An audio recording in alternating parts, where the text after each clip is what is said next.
The Sony PlayStation. We've looked at Sony's original little bundle of joy on a previous video when I reviewed the very best video games for that system. But whilst the original PlayStation was home to such brilliant gaming gems as Metal Gear Solid, Final Fantasy VII, the Tekken series and Gran Turismo, there was also some right awful shite on there as well. Hello, I am the Big Daddy D, and this is the top 10 worst PlayStation 1 games ever. Number 10, Batman Forever. Oh dear. Do you remember this one from my History of Batman video games 2-part video? Yes, well, the 16-bit versions of Batman Forever were bad enough, as it was essentially a poor man's Mortal Kombat clone that had been squeezed into a platform game with some terrible controls to go along with it. But unfortunately, the PlayStation didn't fare much better, as we ended up with this total stinker of a beat-em-up. Batman and Robin don't appear to have much of a walking animation, instead gliding around the screen as if they were on invisible skateboards.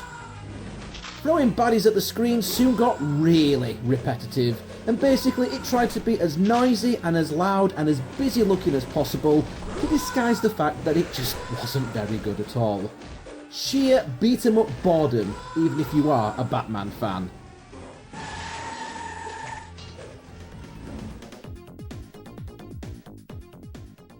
Number 9, Street Fighter the movie. Yes, that movie. The one that video store staff in the 90s tried to slip into your carrier bag before you left, just so you'd take the damn thing away. And guess what? They made a video game out of it. It's Street Fighter the movie, the game. So it's a game based off a movie, based off a game. Which is something you don't see that often, even today. But you see, movies based off video games are usually crap. And video games based off movies are usually crap as well. So when you've got both of these factors working against you, it makes you wonder why this game ever saw the light of day in the first place. Ugly, boring, slow, crap. It's an absolute insult to the Street Fighter name. In fact, this Street Fighter game looks just like another one of the mindless Mortal Kombat clones you saw throughout the early to mid-90s, rather than anything you'd actually recognise as a Street Fighter game.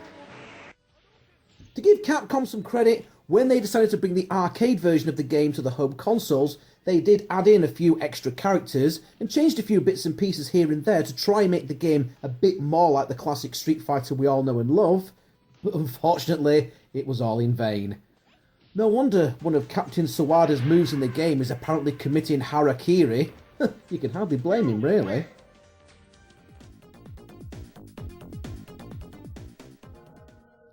Number 8, Time Commando. You're going to notice that a lot of games developers obviously saw the original Resident Evil and decided, you know what, we could do that. And oh boy, they really did. There were loads of them. Men in Black, Clock Tower, The Last Report, and none of them were any good. Why? Because it took the worst part of the original Resident Evil games, the terrible tank-like controls, and actually made them worse. One of the worst offenders of the bunch was Time Commando, where the lead character very slowly minced around different parts of time in a dull, sluggish and frustrating beat-em-up. Trying to do any actual fighting was difficult enough, as the collision detection was so bad, it seemed to be completely random whether or not you actually made contact with anything. This guy could even jump over little cracks in the floor, that's how much of a wimp he was. Unfortunately, this isn't the only game in our top 10 that tried to turn Resident Evil into a beat-em-up. They are even worse to come.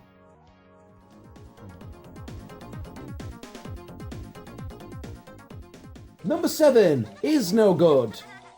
Often cited as the worst PS1 game ever, but I'm going to give it a fairly low position on this top 10, as the title itself confesses that the game is no good. I mean, seriously, is this meant to be some kind of joke? You're bloody right, is no good. Is shit, actually. It's an unimaginative, dreadfully conceived platformer based on a comic book by the guy who gave the world Asterix and Obelix.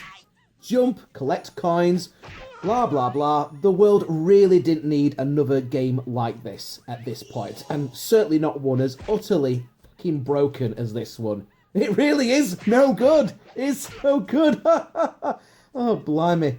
This must have been a video game reviewer's wet dream when it was first released. Number 6. South Park.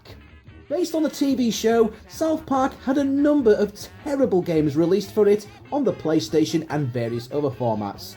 These included South Park Rally, which was just a mindless Mario Kart ripoff really, and South Park Chef's Love Shack, which was literally just a quiz show game. A genre that's already quite limited in its gameplay to begin with. Add to that it had some piss-poor minigames tacked on it as well. And in the single-player mode, they ramped up the difficulty by not giving you any opponents to compete against.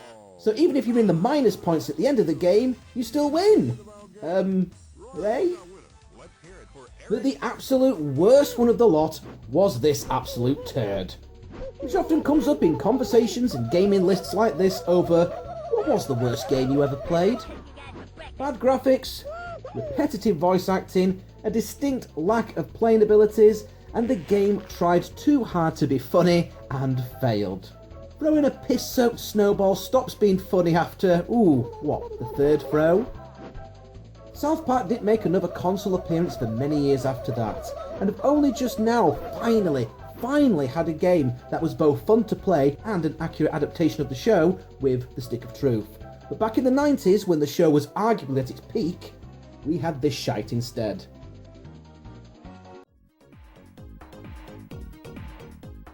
Number 5. Tonguska, Legend of Faith. Words cannot describe how inept this game really is, and I use the term game very loosely here. Tonguska, Legend of Faith not only has a stupid, nonsensical title, but it feels more like an early tech demo that someone in their bedroom cobbled together after they'd learned how to move pre-rendered graphics around. The graphics are dreadful, and the camera angles are terrible. The view of your character is only seen from a great distance, so you can't really see what you're doing, and that's hardly ideal if you want to try and avoid a booby trap or you're trying to fight an enemy. Add to that, the movement of your character is so sluggish and so unresponsive that any moment in the game that requires precise timing to avoid any of the perils and pitfalls just becomes an exercise in frustration. With a bit of spit and polish, some additional development time, some more responsive controls and faster gameplay, not to mention some actual bloody quality testing, this could have been a nice little hidden gem for the PlayStation. The game undoubtedly has big ideas, but they've been so executed so unbelievably badly that I struggle to think how they managed to sneak this one past Sony without them noticing.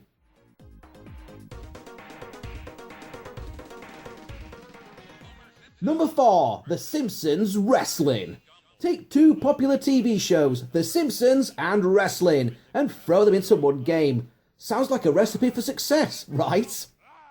No. Anyone who bought this, anyone who played this, anyone who worked on this, I can only feel sorry for you.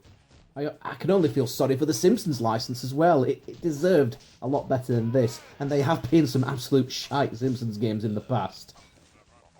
Unbalanced gameplay issues, terrible, ugly graphics, including character outlines that look broken up, and repetitive overuse of the characters' voices that soon stopped being funny very quickly. Literally no skill is involved here, as mindless button mashing seems to be the only way of getting anywhere in the game. The Simpsons Wrestling is the worst kind of licensed rubbish. A generic fighting game that uses popular characters but doesn't pay any attention to that character's personality. This title had a lot of potential, but in the end just became a crushing, disappointing mess. Don't!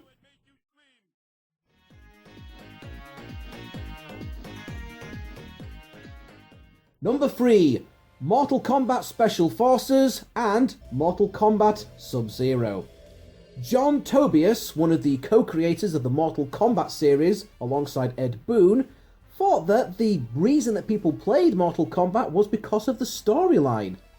Whatever storyline there was. And these two games are the result of Midway indulging in Tobias's ego. A dreadful pair of games that, although focused on such popular characters in the franchise like Jackson Briggs and Sub-Zero, They completely veered away sharply from the accepted Mortal Kombat gameplay and into piss-poor scrolling beat-em-up territory. Midway Games had planned further spin-off Mortal Kombat games featuring other characters from the franchise, but those plans were soon quickly cancelled. Years later, the Sub-Zero game would be used by bootleggers to create the knockoff title Mortal Kombat, that's combat with a C, Mortal Kombat 5 Sub-Zero for the Sega Mega Drive. Yes, really. And Tobias would soon find himself being edged out of the franchise entirely, which is something that still remains the case even today. Number 2, The Crow, City of Angels. Very loosely based on the movie of the same name, which was also fucking awful, I might add. This is quite possibly the worst fighting game ever. It's another sad attempt to take Resident Evil and turn it into a beat-em-up game. Now notice I didn't say scrolling beat-em-up, because this bloody thing doesn't scroll. Yep, when I say it's a terrible Resident Evil clone, that includes the terrible tank controls and the static camera angles, which actually makes it difficult to see what you're doing at times. Already looking dated when it first came out, and it really hasn't aged well since. Dull, boring, repetitive, and to be avoided at all cost. A bit like the film, really. Before we have a quick recap, here are some other games that, although not bad enough to make it onto the top 10, they still deserve an honourable mention. 2 Extreme. The sequel to Extreme Games was a rarity in a sequel. It took the original and somehow made it even worse. Bug Riders. Now come on, own up. Who came up with the idea for this? You? Excuse me. Cheesy, a complete crap platformer with a strangely accurate title. Crypt Killer, quite possibly the worst light game ever. Didn't make it onto the list though, as it was a port from other systems. The only thing that was even remotely scary about Crypt Killer was the thought that someone would actually spend money to play this crap. Don't be slow, I'm ready to go! Every single Hugo game. I've no idea who this Hugo is, but someone out there obviously kept churning out endless Hugo games, all of which were crap, and the worst offender of the lot was Hugo Frog Fighter, which was literally just a clone of Frogger, and I couldn't even get that right. It was also pointless considering that the PlayStation had a number of Frogger titles already. Spice World. Yes, this was actually a thing. Well, at least the CD makes a good frisbee. And of course, there was all that shovelware crap that companies like Midas Interactive would shit out for the PlayStation 1 on a regular basis. Titles such as Nice Cats and others like it were nothing more than a colouring-in book, a jigsaw puzzle, and a crappily animated film. They did loads of titles like this, and every single one of them was designed to rip off ill-informed parents and grandparents who had no idea what they were buying. Chances are you probably got one of these bloody things as an unwanted Christmas present, along with these slightly furry Just Brazils. Before we get on to the number 1 crappiest game for the PlayStation 1, here's a quick reminder of what the rest of the top 10 look like. And yes, that is Top of the Pops music playing in the background. At number 10, it's Batman Forever. At number 9, Street Fighter the Movie. At number 8, Time Commando. At number 7, the clue is in the title, is no good. At number 6, South Park. At number 5, Tonguska, Legend of Faith. At number 4, ay caramba, it's the Simpsons Wrestling. At number 3, it's 2 games, Mortal Kombat Special Forces and Mortal Kombat Sub-Zero. Bye bye, John Tobias. And at number 2, it's The Crow, City of Angels. And at number 1, the very worst PlayStation 1 game of all time is... Number 1, Bubsy 3D. The original Bubsy games on the 16-bit systems were bad enough, but this 3D creation is a glitchy, unplayable, colour-clashing hell. It had everything going against it. A lead character that was annoying and unlikable, a drunkenly uncontrollable camera, a 3D engine that could barely render its own failure, and yes, terrible Resident Evil type tank controls in a platform game. As Bubsy himself would say, what could possibly go wrong? Well, you're looking at it, matey. Bubsy was all set up to be a huge franchise, with his own range of merchandise and even an animated series planned. But Bubsy's entire franchise crashed and burned overnight when it was revealed that his games were actually a right load of old crap. The one saving grace about Bubsy 3D was that this was the game that ended up being the final nail in the coffin of the Bubsy franchise, and nothing has been seen of the annoying little twat ever since.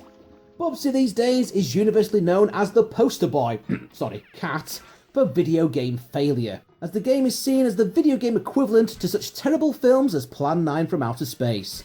But at least Plan 9 made people laugh, even if it was unintentional. Put the big one away. Bubsy 3D, not just the worst PlayStation 1 game ever, but also one of the worst video games of all time. So, thanks for watching this video, and additional special thanks goes to Ryan Callan for suggesting this video. Thank you for putting me through this hell, Ryan. So, if you have a suggestion of your own for a video, then get in touch via my Twitter or Facebook pages, or leave a comment in the boxes below. But until next time, this is the Big Daddy D signing off. Goodbye.